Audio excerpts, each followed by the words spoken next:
Durante o nosso bate-papo a gente falou muito sobre essas 3 siglas, né? Sim. E por mais que seja um assunto que está muito em voga, que as pessoas têm falado muito sobre isso, principalmente no meio empresarial, mas que deve passar para a sociedade como um todo, é importante a gente introduzir o que é o ESG. Sim. Né? Porque o ESG é uma sigla em inglês, né? E Sim. adaptado para o português ele tem uma outra sigla. Conta um pouco sobre essas 3. Como a gente vai ver muito é ESG mesmo, né? Então vamos falar do significado do ESG. O E fala a respeito da environment, que é exatamente o compromisso que se tem relacionado ao cuidado com o meio ambiente, né? E quando a gente fala de meio ambiente, a gente está falando de poluição, a gente está falando de boas práticas, a gente está falando de diversos fatores que estão correlacionados ao dia a dia das empresas e que há de se ter um cuidado especial para que isso aconteça, né? O S tem a ver com o compromisso social, né? O compromisso social vai incluir também várias coisas, como a gente na introdução já falou, né? Então, desde a questão da igualdade, da diversidade, da ergonomia, né, dentro dos ambientes. Então, como que eu trabalho lá 8 horas dentro, vamos dizer, de um call center, né? Então, como é que eu tenho que ter um apoio para o meu pulso, para eu não ter problema de tendinite, ou os meus pés, para eu não ter problema circulatório, as massagens, que a Carolita certamente vai falar com a gente, que é uma prática muito comum e que ela cria facilitadores nas empresas, né, para garantir que isso aconteça. São questões que vão tratar do social de uma forma pessoa a pessoa e não somente a empresa, né? Esse eu acho que ele é o mais amplo de todos, porque não engloba só isso que a Ana está falando, engloba diminuição de assédio sexual, diminuição de preconceito. Tem muitos experimentos sociais, por exemplo, vocês muito provavelmente já viram isso, que a pessoa vai fazer um tipo de entrevista dentro da empresa com o recrutador, daí chega como se fosse secretária, assistente dele, e ela tá com uma roupa um pouco mais justa ao corpo. E daí ele nitidamente faz um assédio. Ele comete um assédio primeiramente só falado. Ele não encosta na pessoa. Mas de qualquer forma é um assédio, né? Isso não muda nada. Não muda nada. Continua sendo assédio. E aí depois chega o pessoal responsável por esse experimento social e pergunta, você presenciou algum tipo de... A gente tá de olho nesse recrutador e a gente quer saber se você notou algum tipo de assédio. Tiveram pessoas que falaram que não. Mas também tiveram pessoas que não tiveram papo na língua. Né? E o S, ele é muito importante sobre isso, porque essa questão de assédio, ela é feita de muitas outras formas.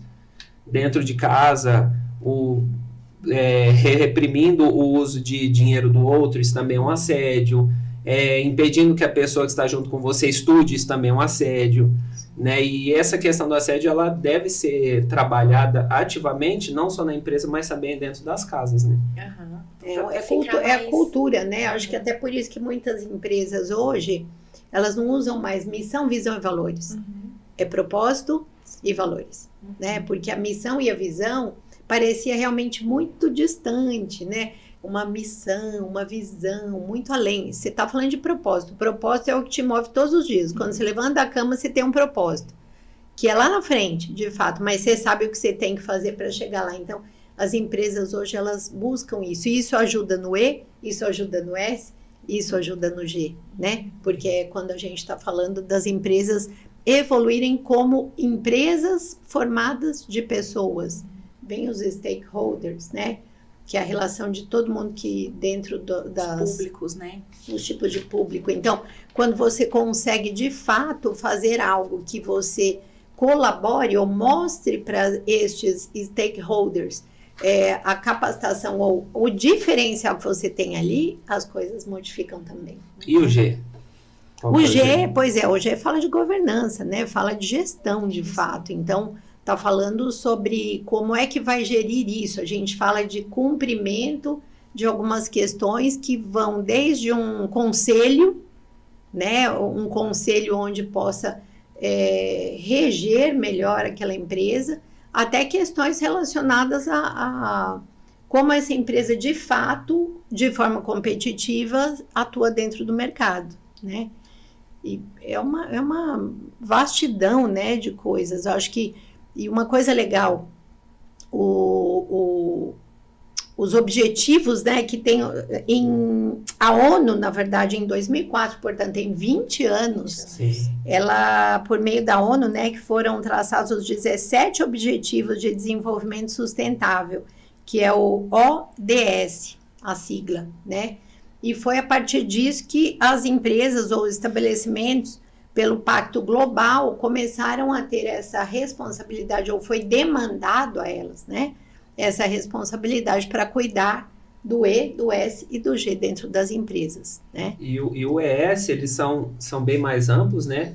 O E, vou voltar do meio ambiente, o S, a gente deu tantos exemplos aqui, e o G, eu acho que ele é muito apegado à prática, porque a empresa ela tem que ser responsável ambientalmente, ela tem que ser responsável socialmente, sim, mas ela tem que gerar lucro. Sim.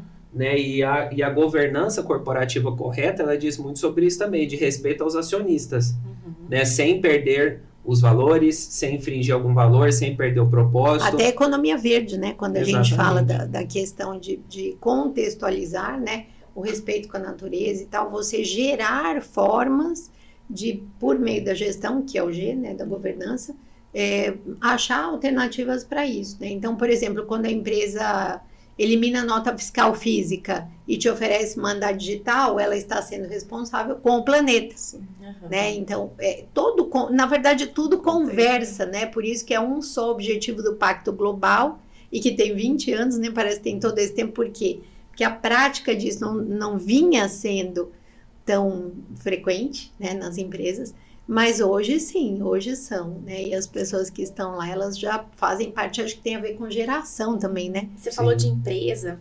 dentre as pesquisas, eu trouxe uma que é do Banco do Brasil, né? Que fala que ele é um destaque, segundo a Tecmundo, é um banco que se destaca por iniciativas tecnológicas sustentáveis e uma metodologia própria de avaliação de crédito, que favorece empresas comprometidas com a preservação ambiental. Sim. Né? Então, você vê, é uma forma de favorecer, isso ele de fato diferencia como um estímulo a quem faz o que tem que ser feito, né? E aí, na corrida da propaganda, do marketing, né? Um banco que faz isso, o outro quer fazer, e o outro quer fazer, e vira isso é verdade. Né? Por isso que a comunicação é super importante, porque o que faz, ele comunicando, ele vai gerar uma inspiração para o outro, exatamente, né? Isso aí vai cada vez mais disseminando. Com certeza. A cultura, né, desse... Fala, Disruptivos! Curtiu o episódio de hoje? Tá gostando dos nossos conteúdos? Já se inscreve em nosso canal, ative as notificações e não deixe de acompanhar nenhum conteúdo nosso por aqui, ok? Um grande abraço, até mais!